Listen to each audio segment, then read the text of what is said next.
नमस्कार मित्रांनो. आपण सोमवारी 21 एप्रिल ला मार्केटमध्ये काय मूव्ह येऊ शकते ह्याचं एनालिसिस बघूया आणि मोठ्या टाइम फ्रेमवर पण चेक करूया की मार्केटमध्ये नेमकं चाललंय काय? कारण भरपूर असं मोठं गॅप डाऊन झाल्यानंतर मार्केटने चांगली रिकव्हरी दिलेली आहे. ठीक आहे. तर आपण वन डे टाईम फ्रेमला जर चेक केलं, तर मार्केटने परत एकदा अपसाइडला मूव्ह दिलेली आहे चांगली आणि तुम्ही कालच्या क्लोजिंगला जर तुम्ही आता मी 15 मिनिट टाईम फ्रेमला तर तुम्हाला शिफ्ट केल्यानंतर तुम्हाला निफ्टी काल 1.77% प्लसमध्ये होती. तुम्ही कालच्या मूव्ह नंतर चेक 12च्या नंतर एकदम 12 पर्यंत एकदम रेंज बाउंड होतं आणि त्यानंतर अचानक अशी एकदम मार्केटमध्ये बायिंग झालेली आहे आणि मार्केट परत एकदा 23,874 लेव्हलला गेलेलं आहे. आता उद्याच्या मार्केटसाठी आपल्याला कोणत्या-कोणत्या लेव्हल्स आहेत हे चेक करून घेऊया. आपण 1 हॉवर टाईम फ्रेमला जर तुम्ही बघितलं. आता बघा जर समजा आता दोन्ही साइडच्या बघा मार्केट जर अप साइडला आलं तर काय होऊ शकतं आणि मार्केट जर डाउन साइडला आलं तर कुठपर्यंत जाऊ शकतं. आता सगळ्यात महत्त्वाची लेव्हल तर ही आजचा आहे म्हणजे 23,872 ही एक लेव्हल आहे. त्यानंतर आपल्याला सगळ्यात मेजर लेव्हल म्हणजे 24,000 24,000च राउंड फिगर 1 मिनिट. 24,092 ही लेव्हल आहे. कारण या लेव्हलपासून कंटिन्युअसली मार्केट फिरलेलं आहे. म्हणजे डाउन साइडला रिजेक्शन मिळालेलं आहे. त्यानंतर आपल्याला जी लेव्हल आहे, तुम्हाला मी लाँगचंच सांगतोय टार्गेट्स. कारण बघा जर मार्केट तिथूनच जर परत अप साइडला गेलं तर चांगलं मूव्ह करू शकतं. आणि दुसरी गोष्ट म्हणजे ही जर लेव्हल जर ब्रेक नाही केली, तर सगळ्यात पहिलं जे टार्गेट असेल डाउन साइडला 23,650 देन पुढचं जे टार्गेट असेल ते असेल की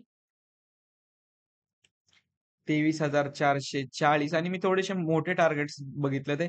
कारण का तर तुम्ही लाँगचा विचार केला तर जास्त टाईमपर्यंत तुम्ही होल्ड करू शकाल. ठीक आहे. मग उद्याच्या मार्केटमध्ये जर मार्केट अप साइडला जर मूव्ह करणार असेल, आता 15 मिनिट टाईम फ्रेमवर येतो मी.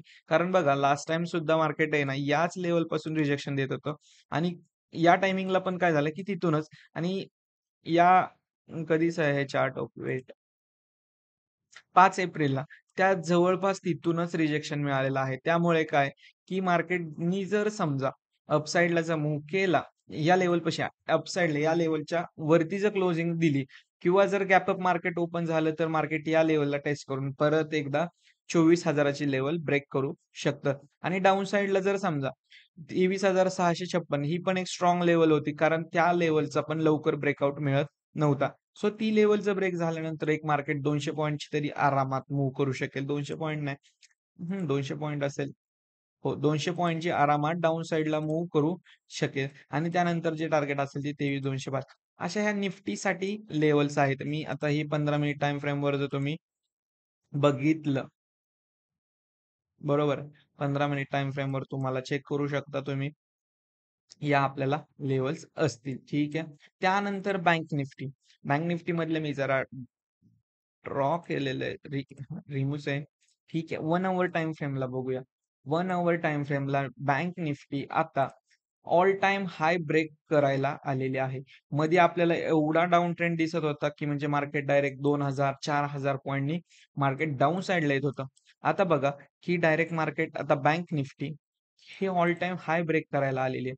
ठीक आहे. जर आता ऑल टाईम हाय ब्रेक केला, तर तुम्हाला माहिती आहे, की आपण पिव्होट पॉइंटचा यूज करून आपण वरचे टार्गेट्स बघूया. आणि जर समजा इथून जर मार्केट रिजेक्शन मिळालं, ठीक आहे. इथून मार्केटला जर रिजेक्शन मिळालं, तर आता मार्केटचा ट्रेंड अप आहे.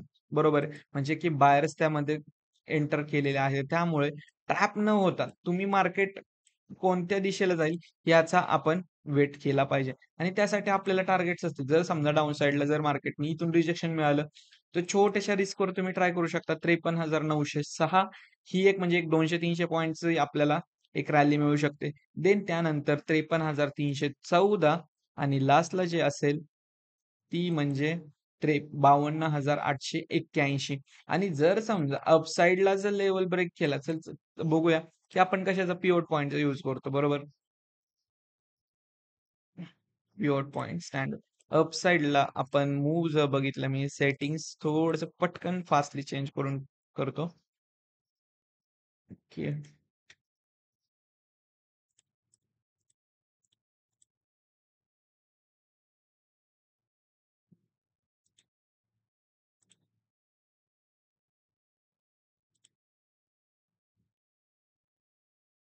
अप साइडला तर काय मूव्ह अजून दाखवत नाहीये. ठीक आहे, उद्या चालू मार्केटमध्ये तुम्ही तरी चेक करू शकता. आपण लाईव्ह ट्रेडिंगच्या वेळेस तुम्हाला मी त्या लेवल शेअर करेल. ओके. ठीक आहे. त्यानंतर mid cap Nifty. Mid cap निफ्टीमध्ये पण ओके. वेट. मिड कॅप निफ्टीमध्ये पण एक चांगला बाउन्स बघायला. मी प्रत्येक लेव्हल्स बघा 1 अवर, 30 मिनिट्स कारण 1 अवरच्या ज्या लेव्हल्स आहेत, ह्या स्ट्राँगली वर्क करतात. ठीक आहे. त्यानंतर तुम्ही शिफ्ट होऊ शकता. आता बघा जी आपल्याला सध्या महत्त्वाची जी क्लोजिंग मिळेल, ती 11,705 ती जर ब्रेक केली, तर एक 100 पॉइंटची मूव्ह आरामात आपल्याला कॅप्चर बघायला मिळू शकते, कॅप्चर होऊ शकते. त्यानंतर त्यानंतर जी लेवल असेल ती म्हणजे 12,000 नाही मिनिट. या लेवलपासून 11,937 आणि देन त्यानंतर 12,100 12,055 ही आपल्याला अपसाइडसाठी लेव्हल्स असणार आहे ते. आणि जर समजा रिजेक्शन जर मिळालं, एक छोट्याशा टार्गेटवर तुम्ही वर्क करू शकता. एक छोटंसं स्टॉप लॉस, छोटंसं टार्गेट. एक 200-200 पॉइंट, एक 100 ते 200 पॉइंटची मूव्ह येऊ शकते. त्यामुळे आपल्याला जे मेजर पॉइंट्स आहेत, जरी गॅप अप मार्केट ओपन झालं, तरीही काही हरकत नाही आहे. इथं पण बघा रिजेक्शनच दिलेलं आहे प्रॉपर. ठीक आहे. असं आपल्याला उद्याच्या मार्केटसाठी आणि ह्या ज्या लेव्हल्स मी तुम्हाला प्रोव्हाईड केल्या आहेत, या पुढच्या वीकपर्यंत सुद्धा यूज होऊ शकतात. जर मार्केट अप किंवा डाउन साइडला जर रेंज बाउंड राहिलं तर. तर असंच आपलं एनालिसिस पाहण्यासाठी आपल्या चॅनलला सबस्क्राईब करा आणि तुमच्या ट्रेडर्स मित्रांना शेअर करा. Thank you.